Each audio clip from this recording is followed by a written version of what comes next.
Hi friends, welcome to my channel. இந்த வீடியோவில் குரட்டை ஏன் ஏற்படுது, குரட்டையை நிறுத்துறதுக்கு இயற்கை மருந்து, அதாவது எளிமையான வீட்டு மருந்து என்ன அப்படின்னு பார்க்க போகிறோம்.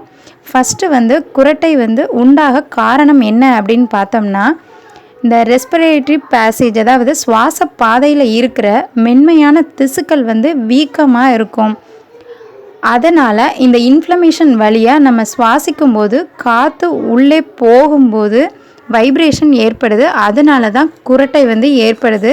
இந்த சேனலை நீங்கள் இன்னும் சப்ஸ்கிரைப் பண்ணாமல் பார்த்துட்டு இருந்தீங்கன்னா சப்ஸ்கிரைப் பண்ணிடுங்க. ஸோ இப்போ நம்ம மெடிசனை பற்றி பார்க்கலாம். ஏலக்காவும் 1/4 டீஸ்பூன் மஞ்சள் தூள் மட்டும் இதுக்கு போதும். அது போக 1 ஸ்பூன் தேன் இதையும் ஆட் பண்ணணும். 1 டம்ளர் தண்ணியும் 1 ஏலக்காய் 1/4 டீஸ்பூன் மஞ்சள் தூள் மட்டுமே போதும். ஃபஸ்ட்டு ஒரு பாத்திரத்தில் 1 டம்ளர் தண்ணி ஊற்றி அது கூட 1/4 டீஸ்பூன் மஞ்சள் தூள் ஆட் பண்ணணும். இந்த மஞ்சள் தூள் ஆட் பண்ணதுக்கப்புறமா ஒரே 1 ஏலக்காவை மட்டும் நல்லா தட்டி போடணும். இந்த ஏலக்காவை தட்டி போட்டதுக்கப்புறமா இந்த தண்ணியை நல்லா கொதிக்க வைக்கணும். பாதியாக வற்றணும் அப்படின்லாம் கிடையாது. இதை ஆட் பண்ணிவிட்டு நல்லா கொதிக்க வச்சாலே போதும். இது நல்லா கொதித்ததுக்கப்புறமா ஃபில்டர் பண்ணணும்.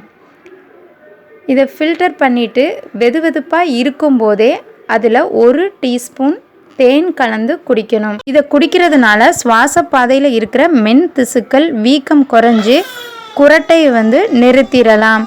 ஸோ இதை டெய்லி நைட்டு ஒரு 50 மில்லி அளவு குடித்தாலே போதும். தூங்க போகிறதுக்கு அரை மணி நேரத்துக்கு முன்னால் இந்த கஷாயத்தை குடிச்சிட்டு வரணும். இப்படி குடிச்சிட்டே வந்தால் குரட்டை சவுண்டு நாளுக்கு நாள் குறைஞ்சிக்கிட்டே வரும். அது மட்டும் இல்லாமல் சளிக்கும் இது ஒரு பெஸ்ட் மருந்தாக இருக்குது. ஏன்னா நெஞ்சில் உள்ள சளியை இந்த கஷாயம் கரைக்கிறது. ஸோ குரட்டையை நிறுத்துறதுக்கு ஒரு இயற்கையான மருந்தாக இதை யூஸ் பண்ணிக்கிடலாம். இந்த வீடியோ உங்களுக்கு பிடிச்சிருந்ததுன்னா லைக் பண்ணுங்கள், கமெண்ட் பண்ணுங்கள், ஷேர் பண்ணுங்கள். தேங்க்யூ.